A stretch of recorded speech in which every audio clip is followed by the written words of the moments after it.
Vous allez nous parler aujourd'hui, Monsieur Michel, du management des projets et du management des hommes. Au-delà de ce terme qui déjà a une résonance un peu anglo-saxonne et pourrait paraître compliqué à certains, pourriez-vous, dans un premier temps, essayer de nous définir clairement quelle est votre vision du management de projet? Bien sûr, merci d'abord de me recevoir. La définition de projet est une chose un peu délicate dans la mesure où il s'agit de bien comprendre ce à quoi elle peut servir. Aujourd'hui, on entend souvent parler de management de projet, de management par projet. S'agit-il d'une mode, d'une technique de gestion? C'est peut-être là-dessus qu'on peut d'abord commencer. La première chose que je dirais, c'est que par définition, et je prendrai la définition de la FITEP, qui est en France... Excusez-moi, la FITEP, vous pourriez préciser? C'est l'Association française des ingénieurs techniciens d'estimation de projet. C'est l'association française de management par projet dans le monde. Et cette définition est la suivante: un projet, quel qu'il soit, doit comporter un début, une fin, donc un délai. Jusque-là, ça paraît logique. Un client, oui. Une situation complexe et inédite, la participation de multiples intervenants, donc la nécessité d'avoir un chef animateur, comme je le dis, et non pas d'un chef tout court, et à un coût jugé acceptable par rapport aux objectifs poursuivis. Beaucoup d'auteurs se sont penchés sur ce problème de définition parce que celle-ci peut être un peu trop simple. En réalité, deux points clés servent à définir ce qu'est un projet. La première chose qu'il faut regarder, c'est le caractère unique de la tâche. L'unicité est le premier critère. Autrement dit, on n'a pas fait 50 murailles de Chine. On n'a pas refait en même temps, on refait complètement la chaîne de fabrication de Chrysler pour les petites voitures, on l'a faite en 17 semaines, une fois. Par contre, quand on fabrique des biscuits ou des choses répétitives, ce n'est plus un projet, c'est une tâche, un plan d'action continu. Donc l'unicité d'une part est importante, et deuxièmement le côté routinier ou non de ce que l'on entreprend. Et avec ceci, on peut donc définir la chose suivante aussi, c'est-à-dire que le changement, l'intensité du changement que l'on veut promouvoir à travers un projet est probablement le point clé également. Autrement dit, deux critères fondamentaux, l'unicité et l'intensité du changement. C'est pour ça que la meilleure définition que je crois avoir trouvée dans ce domaine est celle d'un auteur américain qui s'appelle M. Turner, et qui dit la chose suivante, je vais la lire devant vous: un projet est une entreprise dans laquelle des ressources humaines, matérielles et financières sont mises en œuvre de manière nouvelle pour gérer un champ unique de travail, de spécifications définies, avec des contraintes de temps et de coût, de manière à aboutir à un changement positif défini par des objectifs quantitatifs et qualitatifs. De manière nouvelle et unique sont donc les deux critères clés qui définissent la nature d'une tâche qu'on peut appeler projet. Là, j'aurais une question, disons, grand public à vous poser à ce stade de la réflexion. Est-ce que cette définition du projet que vous donnez suppose, par rapport à l'entreprise, que ce soit au-delà de son fonctionnement habituel? Est-ce qu'il y a l'idée d'innovation obligatoire dans projet tel que vous le définissez? Je le dis dans les transparents que vous pourrez reproduire. En fait, on gère une tâche sous une forme de projet parce qu'on estime que les méthodes classiques ne sont pas capables d'atteindre un niveau de changement positif, jugé positif, comme un objectif. Donc le management de et par projet est l'un des moyens de gérer les risques et les changements qui sont nécessaires à la survie de l'organisation. Je me permets de prendre un exemple. Si par exemple vous estimez que la relation entre recherche et développement, production et marketing n'est pas bonne dans une entreprise pour sortir et mettre sur le marché de nouveaux produits, sans doute faudra-t-il considérer à ce moment-là une vision transversale de l'organisation et dire qu'il y aura un projet pour un produit nouveau ou un marché nouveau qui sera transversal et qui ira chercher des compétences dans toutes les directions. Donc, parce qu'on n'arrive pas à sortir un produit vite, avant les autres, évidemment meilleur, sur le marché, on estime qu'il faut mettre en place une structure plus efficace et plus motivante pour les personnes. Donc il y a l'idée d'une nouvelle organisation. Certes, c'est bien ça. Certains auteurs vont jusqu'à dire qu'entre la vision hiérarchique que l'on a beaucoup perçue jusqu'à présent dans l'organisation, soit par division, soit par fonction, qui a montré un certain nombre d'insuffisances en termes de créativité, de réactivité surtout, on peut aller jusqu'à dire qu'une entreprise, une organisation, parce que ce n'est pas seulement pour les entreprises, pourrait être organisée autour des projets. Et que, nous verrons peut-être par la fin, que la perspective pourrait être effectivement une entreprise uniquement par projet, puisant ses ressources là où elles se trouvent et quand il les faut. Vous disiez que ça pourrait ne pas être uniquement sur des entreprises. Non. Parmi notre public, il y a également des gens qui font partie d'associations, de groupements. C'est un raisonnement que l'on pourrait, selon vous, appliquer à tout type d'organisation? Si vous regardez bien, j'emploie rarement le mot entreprise, j'emploie toujours le mot organisation. C'est donc valable pour l'association, pour des collectivités territoriales, ministères, peu importe. Chaque fois que des gens veulent travailler mieux, ils cherchent à s'organiser différemment, à mettre en place des structures par rapport à leurs enjeux. Je me permettrai de rappeler que c'est l'analyse classique, n'est-ce pas? Quels sont nos enjeux? Comment faut-il nous organiser pour atteindre ces enjeux? Et avec qui? Quelles compétences allons-nous le faire? Le triptyque gagnant d'une organisation.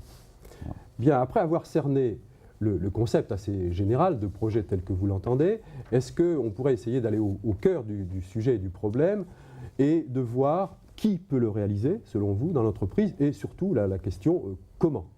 C'est ça.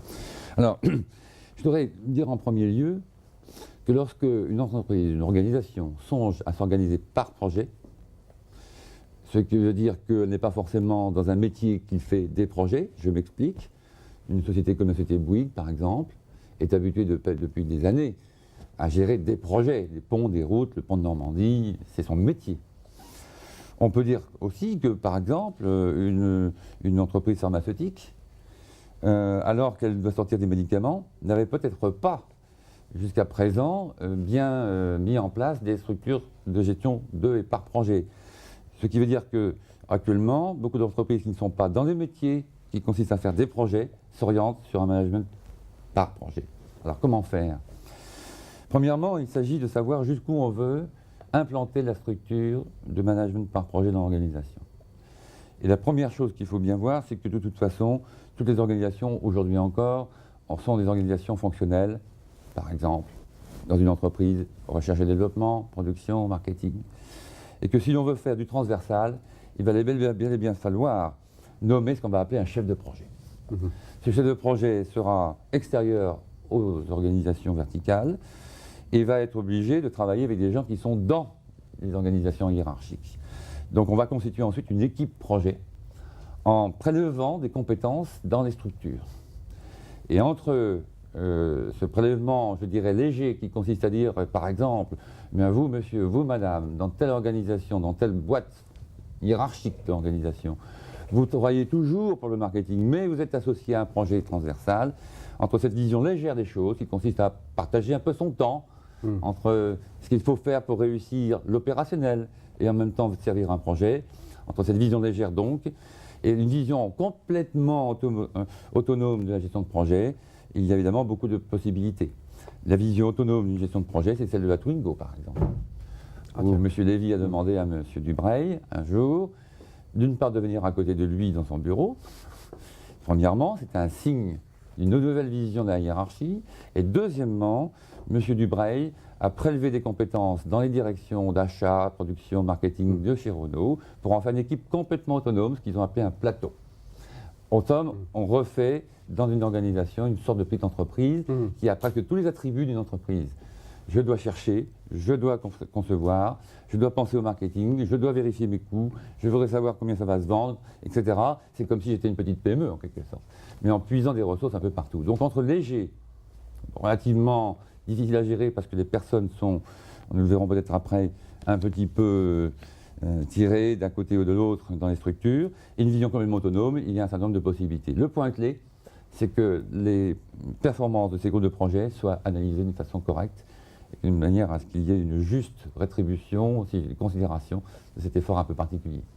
On a souvent dit que la France avait un problème de poids hiérarchique dans l'organisation des entreprises. Est-ce que ce problème-là est spécifique à la France? Est-ce qu'on retrouve le même type de problème dans d'autres pays? Et est-ce que l'implantation de chefs de projet est une réponse à ce poids hiérarchique? Oui, tout à fait. Je pense, nous avons fait une enquête européenne qui a bien montré que le meilleur des pays en Europe, si j'ose dire, puisqu'il ne fait pas partie de la communauté, mais c'est la Norvège. Il y a dans ce pays une culture projet.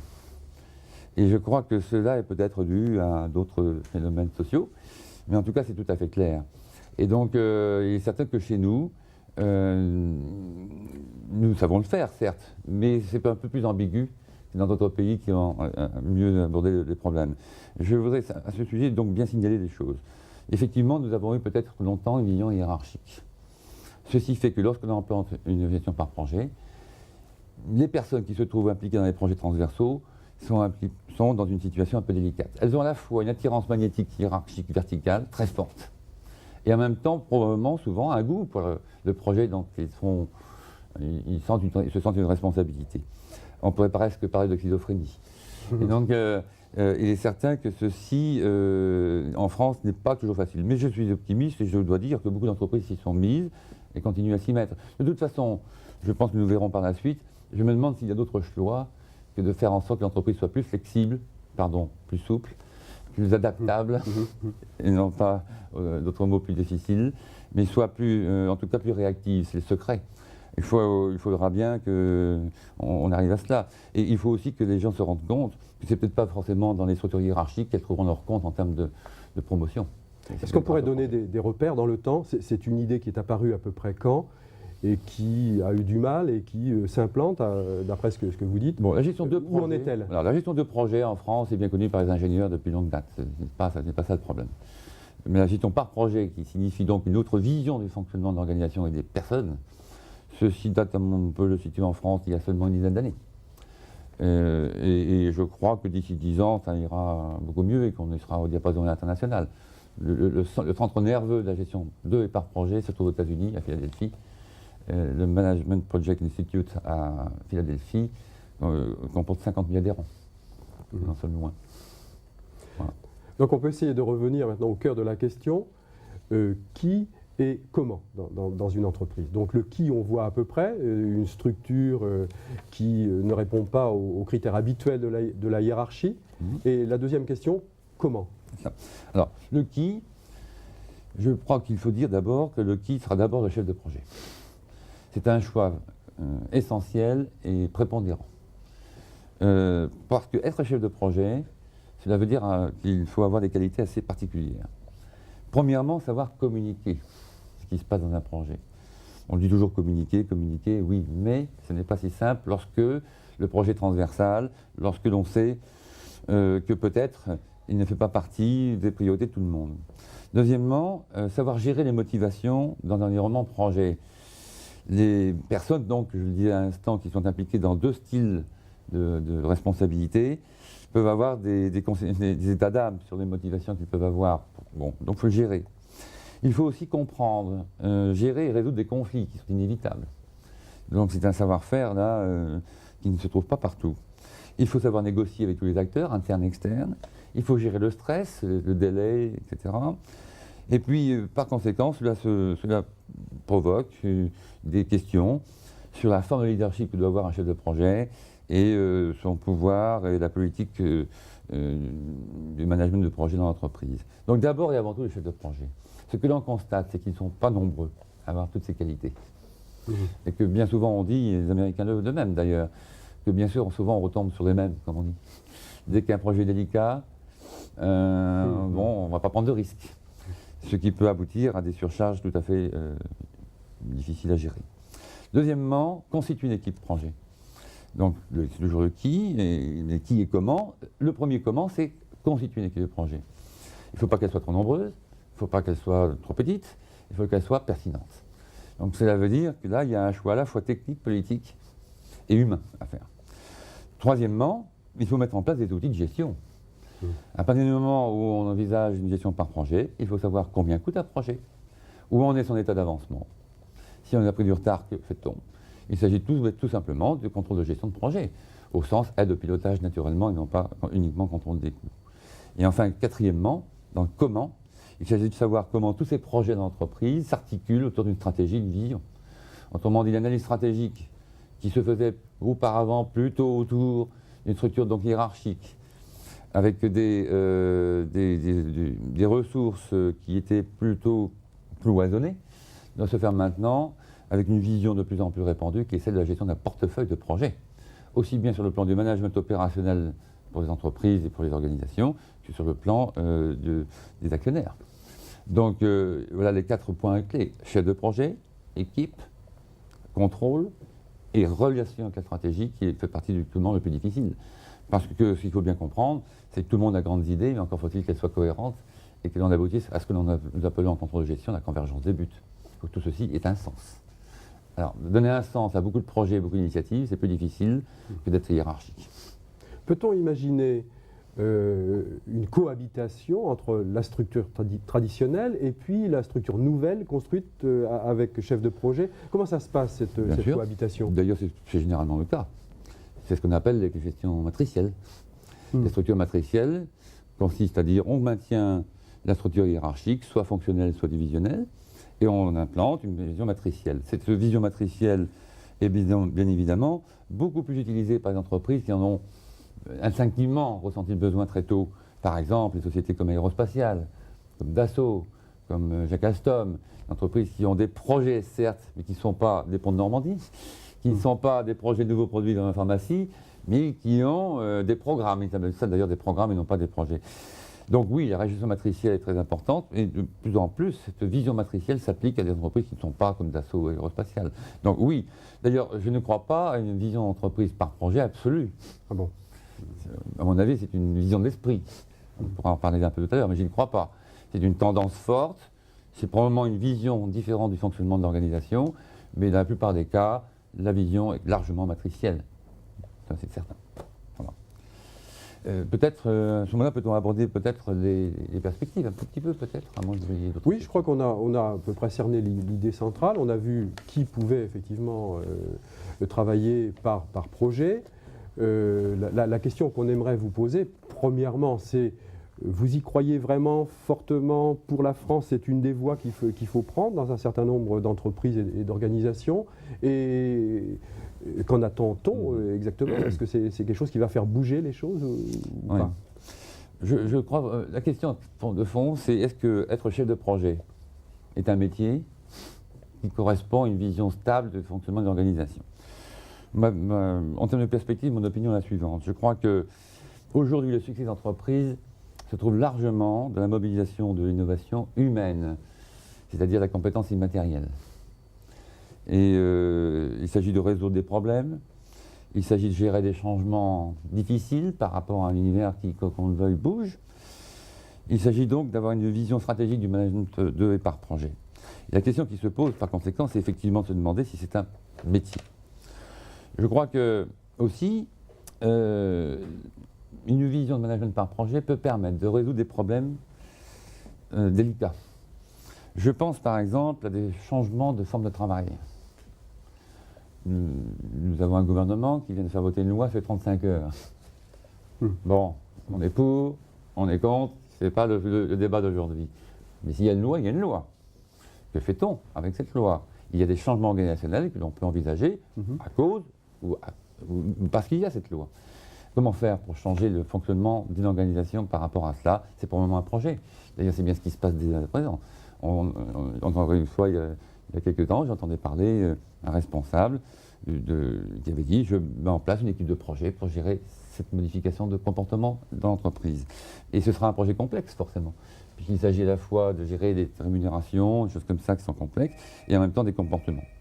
Donc, pour moi, la perspective est claire. On viendra de plus en plus à cette vision un petit peu plus souple et un peu plus brownienne du fonctionnement de l'organisation par rapport à une vision hiérarchique verticale. Et à ce sujet, d'ailleurs, des collègues d'Harvard avaient été jusqu'à se prononcer pour une vision tout à fait radicale. Il y aurait, selon eux, dans le futur, un style d'organisation qui sera le suivant. Des chefs de projet, un certain nombre, en fonction de l'entreprise, des ressources disponibles, internes et externes, on irait piocher les ressources, des experts, et puis quelques stratèges qui seraient des donneurs de sens, en quelque sorte, d'organisation.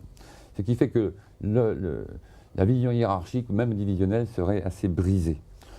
Je ne crois pas qu'on ira jusque-là. Je ne crois pas qu'on ira jusque-là, mais je pense que la tendance est bien celle-ci. De plus en plus, maintenant, on voit des entreprises travailler avec leurs fournisseurs, avec leurs clients, voire avec des partenaires concurrents.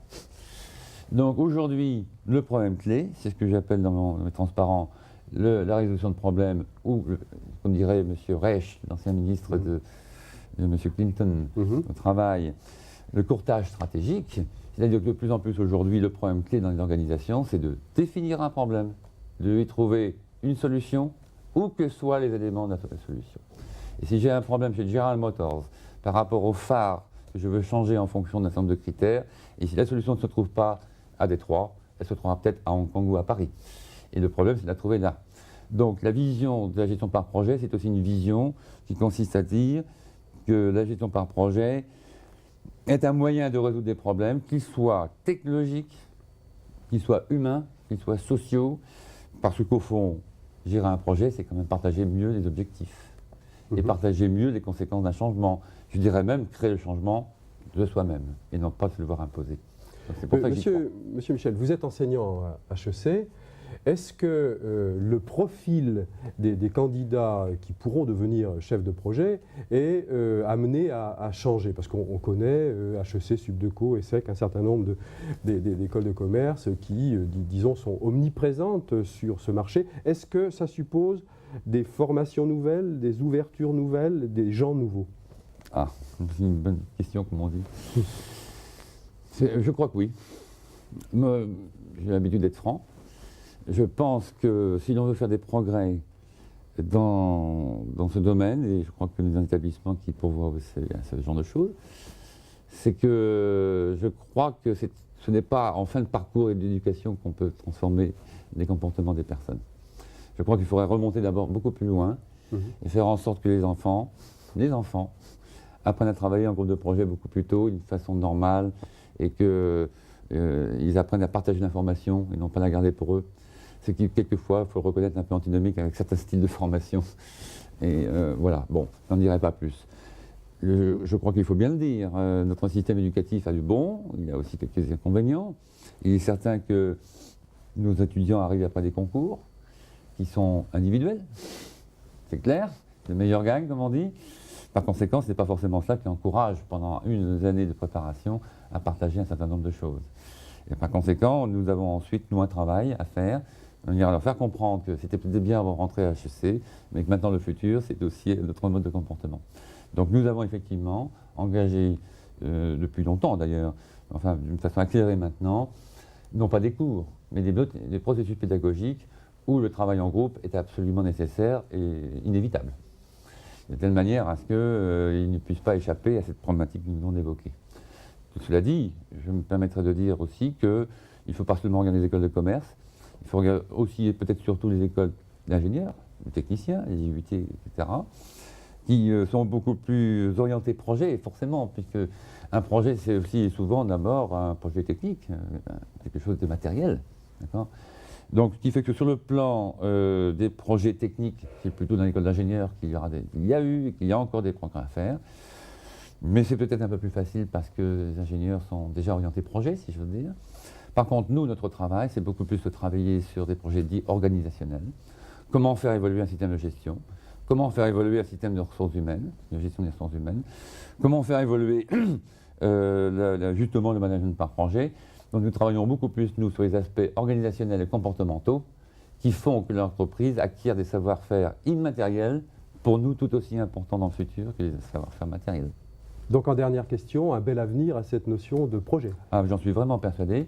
Et je crois même que dans, à mon avis, enfin, mon pronostic, c'est que dans 10 ans, quelqu'un qui ne sera pas passé dans sa carrière par une situation de gestion de projet aura probablement quelques difficultés supplémentaires en termes, comme on dit aujourd'hui, d'employabilité.